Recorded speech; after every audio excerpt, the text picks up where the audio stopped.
ചിത്രത്തിൽ ആവശ്യമില്ലാതെ വരുന്ന ഡോട്ടുകൾ, പാടുകൾ, മാർക്കുകൾ എല്ലാം ഒഴിവാക്കിയിട്ട് ചിത്രം ശുദ്ധിയാക്കി എടുക്കുന്നതിനുള്ള ടൂളുകളാണ് ഈ കറക്ഷൻ ടൂളുകളാണ് എന്ത് spot healing brush tool, patch tool, red I tool എന്ന് പറയുന്നത്. ഇതിൽ spot healing brush tool select ചെയ്തതിന് ശേഷം നമുക്ക് ഏതാണോ റിമൂവ് ചെയ്യേണ്ടത്, ഇപ്പോൾ ഇവിടെ ഈ ഫോട്ടോയുടെ ഈ കാണുന്ന ഒരു കുത്ത്, ഇവിടെ ഒരു കുത്ത് കാണുന്നുണ്ട്. ആ കുത്ത് റിമൂവ് ചെയ്യാനായിട്ട് ഇതിൽ ക്ലിക്ക് ചെയ്ത് കഴിഞ്ഞിട്ടുണ്ടെങ്കിൽ ആ കുത്ത് ഓട്ടോമാറ്റിക്കായിട്ട് പോകുന്നതാണ്. ഇതുപോലെ തന്നെ ഈ പൊട്ട് ആവശ്യമില്ല, വേറൊരു പൊട്ടാണ് ഉദ്ദേശിക്കുന്നതെങ്കിൽ നമുക്ക് പൊട്ടിൻ്റെ കറക്റ്റായിട്ട് ഇങ്ങനെ ക്ലിക്ക് ചെയ്ത് കൊടുത്തു കഴിഞ്ഞാൽ വളരെ ശ്രദ്ധിച്ച് ചെയ്യുകയാണെന്നുണ്ടെങ്കിൽ നമുക്ക് ലഭിക്കുന്നതാണ്. അതുപോലെ തന്നെ ചില ചിത്രങ്ങൾക്ക് ക്രിയേറ്റീവ് ടെക്സ്ചർ കൊടുത്തിട്ടോ അതുപോലെ തന്നെ പ്രോക്സിമിറ്റി മാച്ച് കൊടുത്തിട്ടോ നമുക്ക് കണ്ടൻറ് അവെയർ കൊടുത്തിട്ടോ ഇത് സ്വീകരിക്കാവുന്നതാണ്. വിവിധ ചിത്രങ്ങളിൽ അത് പല നിലക്കാണ് പെരുമാറുക. വളരെ ശ്രദ്ധാപൂർവം കൈകാര്യം ചെയ്തിട്ട് വെറുതെ ക്ലിക്ക് ചെയ്തുകൊണ്ട് നമുക്ക് അതിൻ്റെ ആവശ്യമില്ലാത്ത സ്പോട്ട് കാര്യങ്ങളെല്ലാം റിമൂവ് ചെയ്യാം. ഇതുപോലെ തന്നെ ഇതിനേക്കാൾ കുറച്ചും കൂടി പവർഫുൾ ആയിട്ടുള്ള മറ്റൊരു ടൂളാണ് healing brush tool. Spot healing brush tool താരതമ്യേന വളരെ ചെറിയ പാച്ചുകളാണ് ഉപയോഗിക്കാൻ പറ്റുക.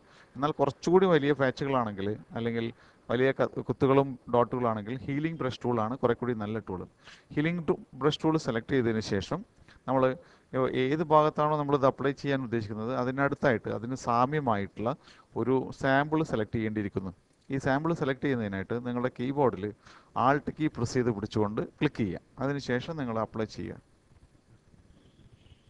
അപ്പോൾ ആ സാമ്പിൾ നമ്മൾ അപ്ലൈ ചെയ്യുന്ന ഭാഗത്ത് വരുന്നതും നമ്മുടെ ഡോട്ടുകൾ ഇല്ലാതാവുകയും ചെയ്യുന്നതാണ്.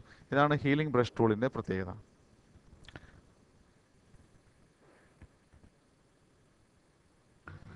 ഇതിലുപയോഗിക്കുന്ന റെഡ് ഐ ടൂള് സത്യത്തിൽ നമ്മൾ തീരെ വെളിച്ചമില്ലാത്ത റൂമുകളിലൊക്കെ വെച്ചിട്ട് വെളിച്ചമില്ലാത്ത ഇടങ്ങളിൽ ഫ്ലാഷ് മിന്നിച്ചുകൊണ്ട് ഫോട്ടോ എടുക്കുമ്പോൾ ഫോട്ടോയിൽ കണ്ണിലുണ്ടാവുന്ന ഒരു പ്രത്യേക ഇഫക്റ്റാണ് റെഡ് ഐ എന്ന് ഉദ്ദേശിക്കുന്നത്.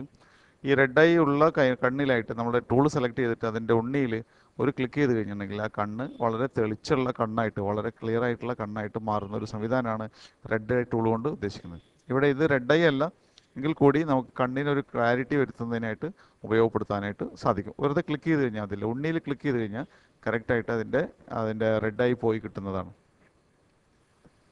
നിങ്ങൾ ഡിസൈനിങ്ങിനായിട്ട് ഉപയോഗിക്കാൻ ശ്രമിക്കുന്ന ചിത്രങ്ങളിൽ നിങ്ങൾക്ക് ആവശ്യമില്ലാത്ത വല്ല ടൈറ്റിലോ മറ്റു കാര്യങ്ങളോ ഉണ്ടെങ്കിൽ അത് പെട്ടെന്ന് അത്രയും വലിയ ഭാഗം നമുക്ക് തുടച്ചു മാറ്റാനുള്ള ഒരു സംവിധാനമാണ് ഇതിലെ പാച്ച് ടൂൾ കൊണ്ട് ഉദ്ദേശിക്കുന്നത്. പാച്ച് ടൂൾ സെലക്ട് ചെയ്തതിന് ശേഷം ഇവിടെ സോഴ്സ് ക്ലിക്ക് ചെയ്തതിന് ശേഷം സെലക്ട് ചെയ്തതിന് ശേഷം ഇതിന് ചുറ്റും ആവശ്യമില്ലാത്ത ഭാഗത്തിന് ചുറ്റും ഇതുപോലെ വരച്ചെടുക്കുക. വരയ്ക്കുന്നത് ഏത് സെലക്ഷൻ ടൂൾ കൊണ്ടും ആവാം. പക്ഷേ ഈ പാച്ച് ചെയ്യുമ്പോൾ പാച്ച് ടൂൾ സെലക്ട് ചെയ്യാം. കീബോർഡിൽ ജെ പ്രസ് ചെയ്താൽ മതി. ഇതിനുശേഷം ഇതിനകത്ത് പിടിച്ചുകൊണ്ട് ഒരു ഭാഗത്തേക്ക് പതുക്കെ നീക്കി വയ്ക്കുക. നമുക്ക് കൊള്ളുന്ന ഭാഗത്തേക്ക് ഇതിൻ്റെ സെലക്ഷൻ കൊള്ളുന്ന തരത്തിൽ നീക്കി വയ്ക്കുക. അപ്പോൾ അവിടെ അതിന് പാച്ച് ചെയ്ത് വന്നിരിക്കുന്നതായിട്ട് കാണാൻ പറ്റും. കണ്ടോ? അതുപോലെ തന്നെ ഏത് ഭാഗത്തേക്ക് നീക്കി വെച്ച് കഴിഞ്ഞാലും ആ പാച്ച് നടന്നിട്ടുണ്ടായിരിക്കും. ഇനി സെലക്ഷൻ ഒഴിവാക്കി കഴിഞ്ഞാൽ അവിടെ പാച്ച് നടന്ന് ആ ഭാഗം വൃത്തിയായിട്ട് ചെയ്തിരിക്കുന്നതായിട്ട് കാണാൻ പറ്റും.